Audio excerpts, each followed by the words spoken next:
Okay, let's get into this. We're going back to a place that should be synonymous with, peace and isolation. The Sierra Nevada mountains. Specifically, the Keddie Resort in Plumas County, California, a small, quiet railroad town. Until the morning of April 12th, 1981. That's when one of its cabins, Cabin 28, became the site of a mass murder so brutal and so baffling, it's still a defining American cold case. It is. We're doing a deep dive into the Keddie murders today. And the details, I mean, they're just hard to believe, not just for the sheer violence, but because of the immediate and, frankly, critical failures of the investigation right from the start. Right. And the gravity of it all really hits home when you think about who found the scene. It was 14-year-old Sheila Sharp, She was just coming home from a sleepover next door. and she walked into a nightmare. Inside Cabin 28, in the main living room, she found the bodies of her mother, Glenna Sue Sharp, who was 36, her older brother, John, who was only 15, and John's friend, Dana Wingate, who was 17. All three brutally killed. But the immediate puzzle, the thing that just throws this whole case into a different light, was what was happening in the next room over. Exactly. Sheila's two younger brothers, Rick and Greg, and their friend, a 12-year-old named Justin Smart. They were all there, And they were safe, unharmed. They had somehow slept through the entire thing. which just underscores this, Mm-hmm. this strange, almost controlled nature of the violence that night. But someone was missing. Yes. The fourth member of the Sharp family, 12-year-old Tina Sharp. She wasn't in the cabin. And it was quickly confirmed she was gone. Her jacket and her shoes were missing. This wasn't just a triple homicide. It was a kidnapping, too. A quadruple crime scene. So our mission for this deep dive is to go way beyond just the crime scene. We're going to sift through the evidence that was, well, almost immediately compromised. And we need to dissect the highly suspicious statements from the neighbors and reveal how modern DNA science has finally given investigators a known living suspect. Which changes everything we thought we knew about this case. It really does. So let's start with that scene. Patrol Commander Rod DeCrona, he described it perfectly. He said, they stabbed and pounded on everything. There was blood sprayed absolutely everywhere. You knew right away we were involved with a psychopath. And that's the first impression, right? Just pure frenzied rage. But when you look closer at the evidence, a different picture starts to emerge. What do you mean?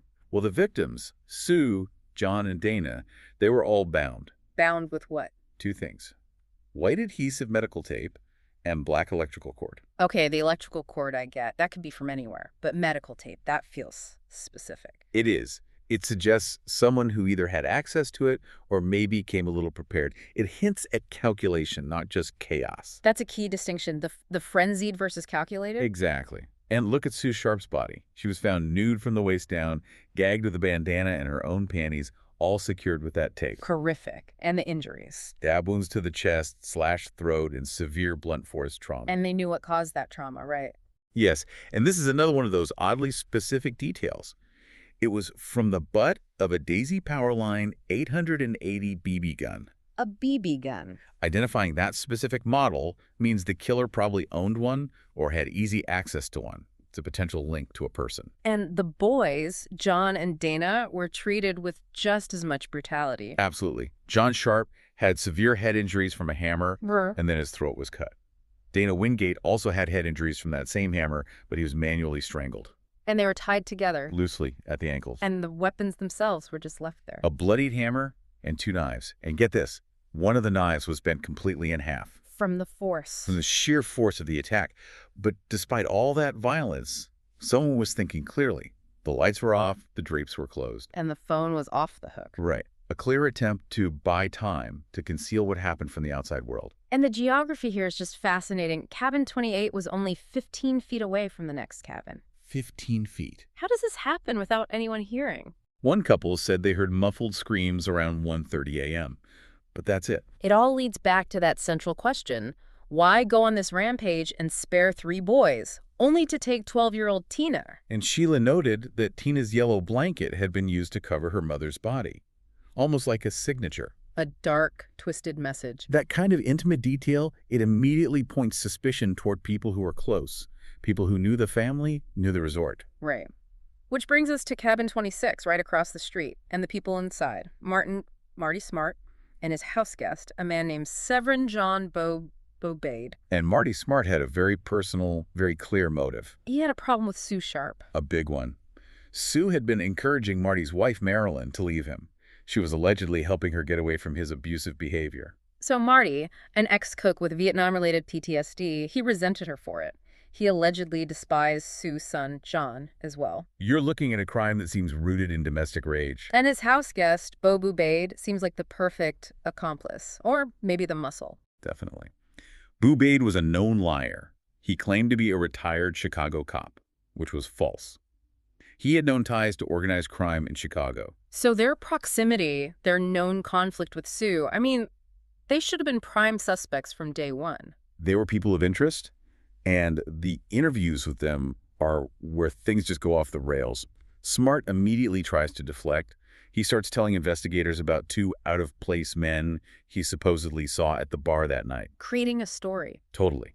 And later statement analysis showed it. Experts noted how he kept changing his words.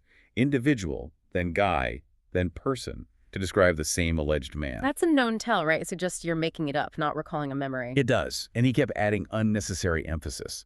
Things like, they really didn't pay any attention at all. That's classic overcompensation. But the biggest slip-up was about his journey home. Yes. He said they started back up towards their cabin. That little phrase, back up, implies they stopped for some reason, that there was an interruption. And then there's his comment about his wife, Marilyn. This is the one that, for me, really seals it. He makes a point of telling them she slept right through it. Implying he was awake. Exactly. He knew what was happening while she was asleep. And Boobot wasn't any better. No, he contradicted Marty's timeline, especially about Marilyn, and just kept up this bizarre lie that she was his niece.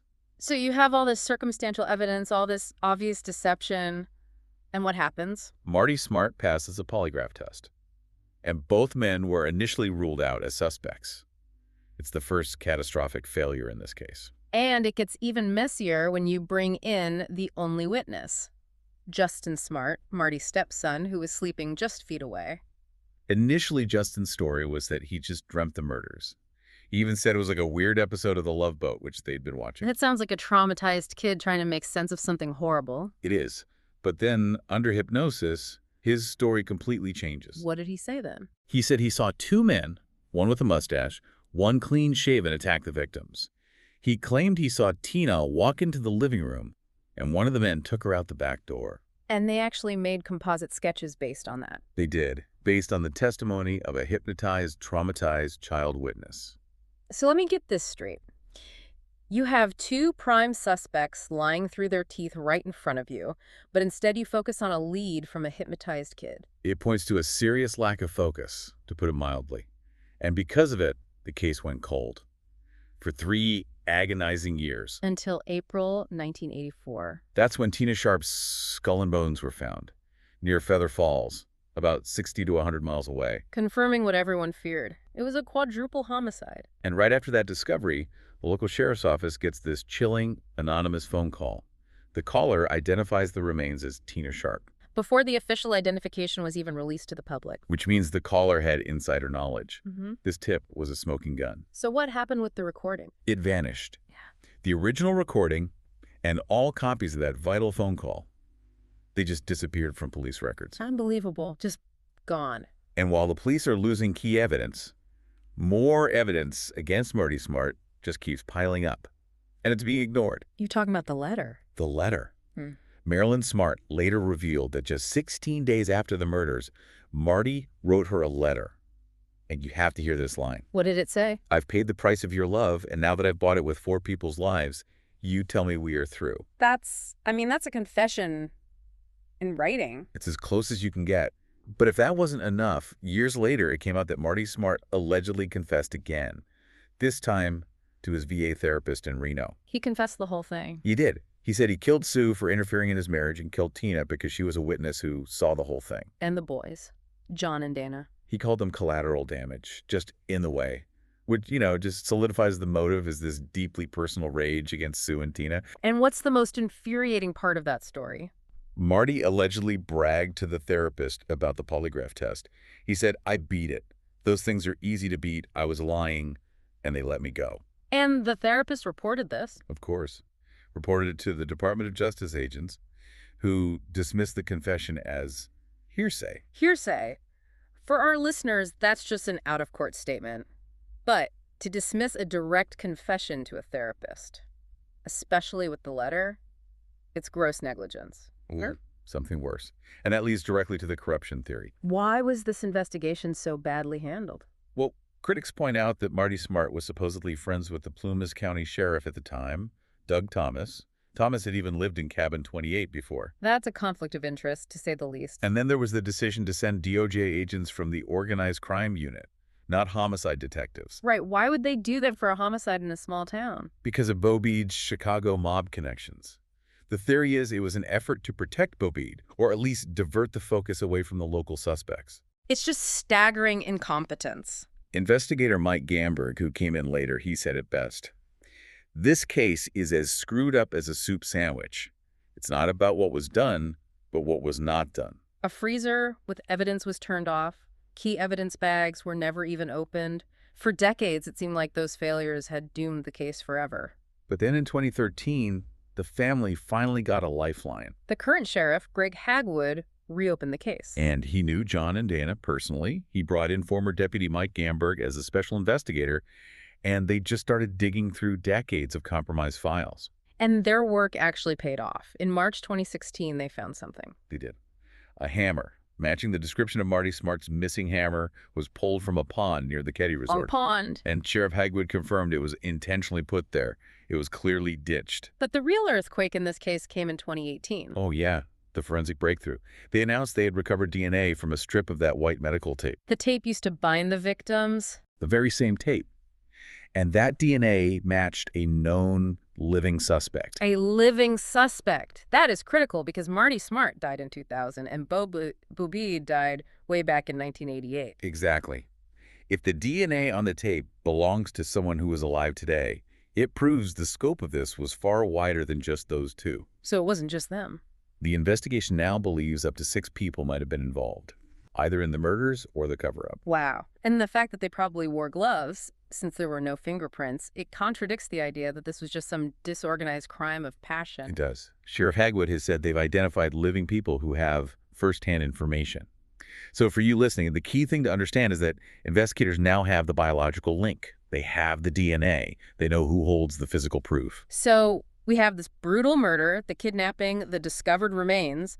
We have a primary suspect who confessed multiple times and bragged about getting away with it. And now we have the DNA of a living person on the tape used to tie up the victims. The failure of that initial investigation, the lost evidence, the ignored confessions, it just compounded the injustice for Sheila Sharp and her family. It did. And the central tension now is trying to figure out the primary motive. Was it just Marty Smart's rage against Sue? Or was there more premeditation? The kidnapping of Keena, the involvement of multiple people? Right. The motive seems rooted in Marty's domestic rage, with the others as collateral damage. But the fact that the DNA points to a living suspect forces us to ask a bigger question. What was the true motive here? Was it just revenge against Sue? Or was the kidnapping of Tina Sharp the premeditated goal all along? And why was the person who left their DNA at the scene allowed to walk free for so long? It's a mystery that is, thankfully, still being actively pursued. If you have any information on the Keddie murders, you can contact their hotline at 283-6360. We can only hope that one day soon, the full truth finally comes out.